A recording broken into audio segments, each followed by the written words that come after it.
Мен бірінші рет тоже сондай неге провокация көп түсіп қалдым. Бізге керек ананы ұстап алды, мынаны сабап ұстады, мынаны отырғызып ұстады.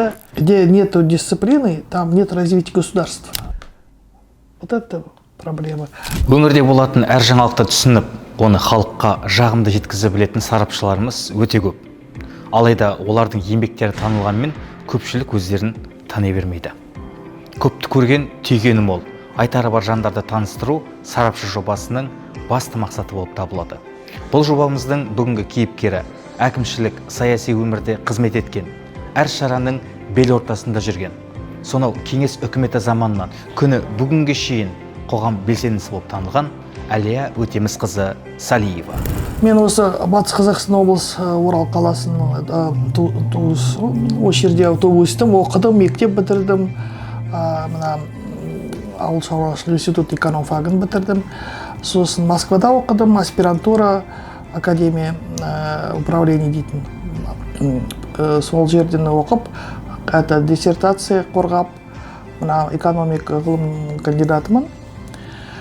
Мында келгенде мен көбіне не істедім, банк финансовый неге саласында істедім. Сосын мына қоры даму бар ғой, орта және шағын бизнесті қолдайтын, соның директор көп жыл болдым. Сосын енді жасым үлкейге енді демалысқа шыққанда маған как раз кісілер айтты, азаматтық альянс басқар деп. Осы сарапша болуға, вот жаңа сіз осындай сұрақ беріп жатсыз. Ол конечно білім керек, кішкене енді кісі танитындай, және әрбір аудиторияда жастар болады, қыздар болады, тек қана я болмаса үлкен кісілер болады. Солармен тіл табысып, ол үшін дейтін тоже өмірдің несі бір көргенің саған жұмыс істейді. Сіздің жазған бір сарапшылық ойыңыздан бір жемісін көрген, болмаса бір адамды емес, мүмкін заңнама жүйесінде де өзгерткен бір посттарыңыз, болмаса бір ойларыңыз болды ма? Добились, чтобы областной бюджет изыскал средства на бензин, патрульную машину. Олардың міндеті патрульның біздің қауіпсіздігімізді қоғамның сақтау. Пускай они охраняют нашу общественную безопасность, а не решать финансово-хозяйственную деятельность целого департамента. Деп осындай мәселе көтеріп, оны білетін, бағалайтын бір патрульдер мені көргенде маған былай честь береді. Әлия Өтемісқызы деп. Маған қалада оңай халыққа шығуға. Но ауылға шыққанда халық біздерде өте сондай политизированный ауылда біздерде. Ақсақалдар бар да, олар дейтін просто так олардың алдына сөйлей алмайсың. Вот для меня больше вот это молодежная аудитория қиын. И ауылға. Жастар немесе осы саланы таңдаған мамандарға қандай кеңес берер едіңіз? Мысалы, сарапшы болу үшін міндетті түрде саясаттанушы болу керек пе? Қазір жастарға бір мен ойлаймын, оңай емес, оларға тіпті болса да, болмаса да, олсы келмесе де саясатпен байланысу тиісті. Вот в чем проблема. Біз уақытта ондай болған жоқ, да?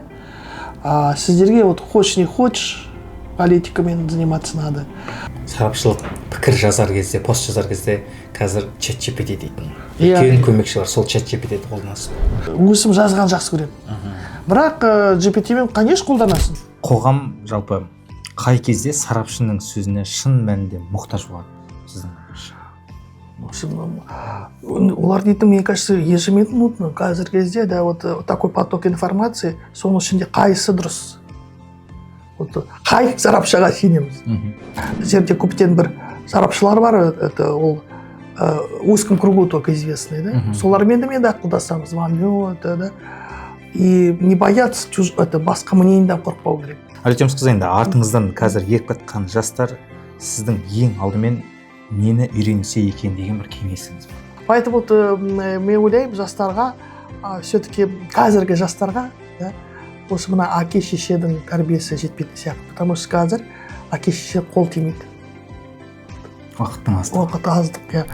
Сарапшы деген ұғымды, жалпы ұстанымды бір сөзбен қалай жеткізуге болады? Бір ғана сөз. Ой, бір сөз ол дейтін үлкен бір событие заттарды қысқаша түсіндіріп беру, жеткізу. Ғұмырын қоғаммен бірге өріп, ойын халықпен бірге толғаған жандардың орны әрдайым ерекше. Олардың айтқан әрбір сөзі бір дәуірдің ізі, бір буынның үні, бір халықтың жадында қалатын құндылық.